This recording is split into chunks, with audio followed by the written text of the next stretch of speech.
6-minute podcast.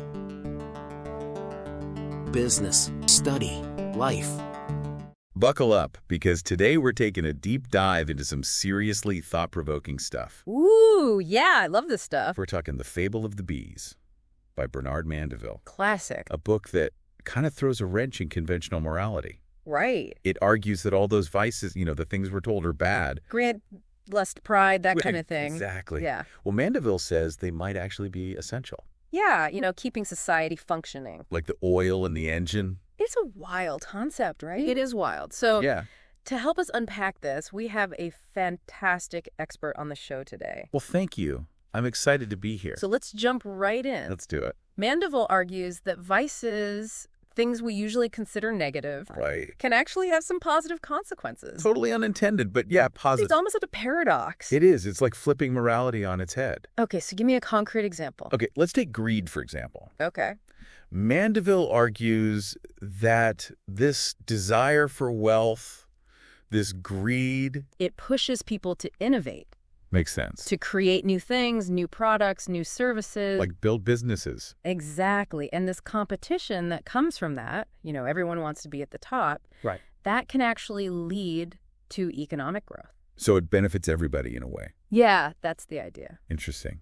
So like those entrepreneurs we see today, the ones obsessed with being the next big thing. Oh, yeah. Mandeville would say they're actually doing us a favor. Yeah, in a way he would, because he would argue that their ambition... Even if it's, for their own personal gain. Even if it's totally selfish, Yeah. it can result in advancements that improve everyone's lives.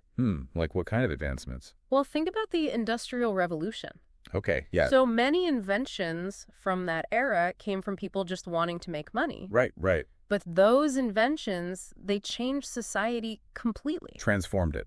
Yeah. And, for the better, mostly. But isn't that kind of a cynical view of human nature? Oh, absolutely. Like we're all just driven by these base desires? Yeah. Some people definitely criticize Mandeville for that. Like what about altruism? Right. Like doing good just because it's good. Right. Not because you're going to get rich. Exactly. And Mandeville's critics, especially those who believe in, the good of humanity, Yeah. they argue that he totally ignores the power of altruism. They say that humans are capable of acting selflessly, Right. of putting others first, Yeah. and that this can also drive progress. So it's like this constant tension. Yeah, a tug of war. Between self-interest Right. and the common good. Exactly, and I think that's the central question. Yeah. Which side is stronger? That's what Mandeville makes you think about.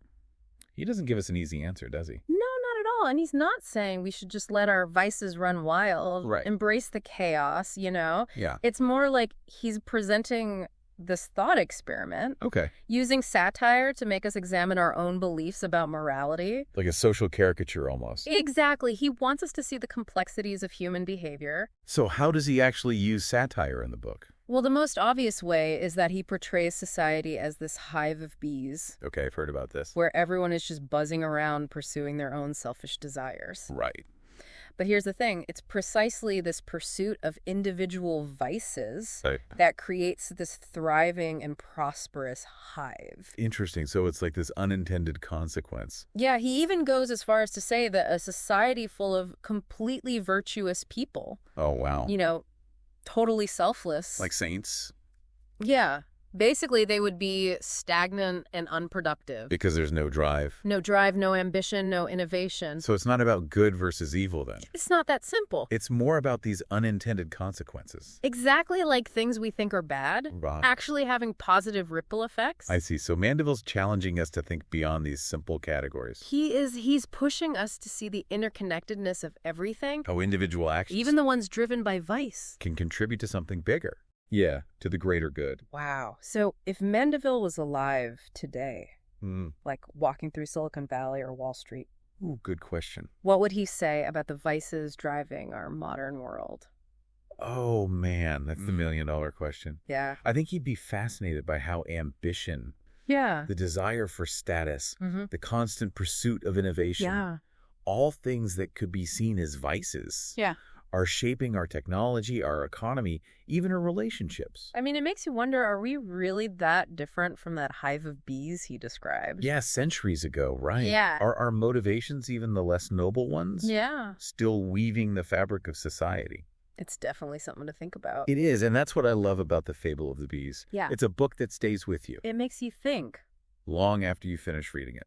And that's what we love to do here on this deep dive. Absolutely. Get those brain juices flowing. So thank you so much for joining us today. It's been a pleasure. And for everyone listening. Definitely check out The Fable of the Bees. Yeah, it's a wild ride. It's a classic for a reason. And who knows, you might even find yourself agreeing with Mandeville. You might just see the world in a whole new light. You never know. Thanks again, and we'll see you next time on another deep dive. Hi, everyone. Bye.